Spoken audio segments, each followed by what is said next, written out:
Morning po. Ayan.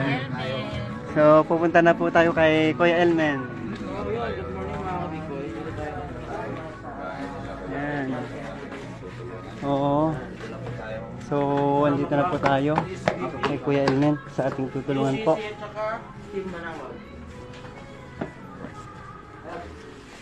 Kuya para ano? Kanilang bahay. Pasok kayo para makita niyo. Yung beneficiary natin. Ayan po si Kuya. Ay po ma'am, morning po. Morning po ma'am.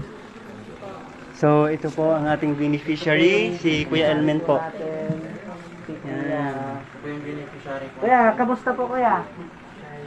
Oh, nangingina pa po. Malakas po kayo kuya.